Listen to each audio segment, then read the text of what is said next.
Cara, esse serviço atual que eu tô fazendo, eu tô gostando demais. Tá sendo muito prazeroso, muito tranquilo. Por quê? Tratar direto com o cliente não é só uma questão de vaidade. As decisões, definições que precisam ocorrer, né? Principalmente algumas coisas que precisam mudar, uma sequência de trabalho que às vezes você precisa mudar para ganhar tempo, para conciliar outros trabalhos. E assim, material às vezes pode demorar, mas você já tendo a definição, é outra situação. Eu sei que uma hora o serviço vai acabar, é uma pena, mas está sendo muito bom mesmo. Não estou tendo aquele problema de ter uma determinada situação, ter que falar com uma pessoa e essa pessoa falar que vai falar com o dono e passa 3, 4 dias, nada da decisão acontecer, né? E aí imagina o material, porque a primeira coisa que tem que ter no serviço é a definição. Definiu, aí você faz o levantamento e passa a questão de material. Agora, se só a decisão já me deu tanta raiva, me fez passar tanta raiva e gerou até prejuízo, porque falta de decisão em obra gera prejuízo, imagina o material. Igual eu briguei por causa de madeiramento, eu já briguei por causa de laje. Da ferragem da laje, então, nem se fala. Ainda mais quando o caboclo achou que podia chegar falando porra na obra, gritando comigo, achou que eu ia baixar a cabeça, né? Teve que aguentar o mesmo palavrão, um timbre de voz mais alto e tapa na mesa.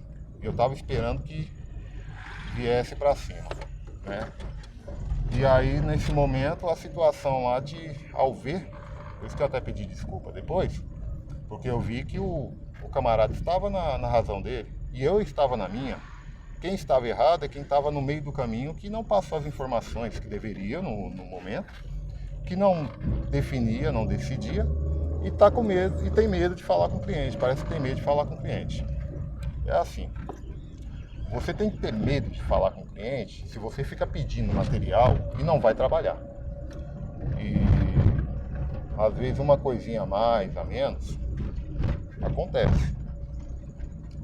E é normal, tá? Agora só que igual teve um momento da obra lá, que eu tive que fazer levantamento de ferragem, fazer o comparativo do que tinha ou não, e falei, cara, o que a gente vai fazer com 80 e poucas barras de ferro que está sobrando, que não está previsto usar na laje, e como é que vai virar para o cliente falar que ele tem que comprar mais ferro para armação de ferragem? Cara, teve que ter uma decisão, eu tomei essa decisão, apenas como passei adiante, apenas comuniquei aos superiores, né? Por exemplo, fiz a adaptação respeitando a bitola mínima que precisaria para os estribos, mas a ferragem que estava sobrando eu usei todo em vigamento e inclusive para cobertura de uma parte das lajes, né? E depois ainda ouvi o cara chegar no dia lá da laje, você falou que estava sobrando ferro, tal.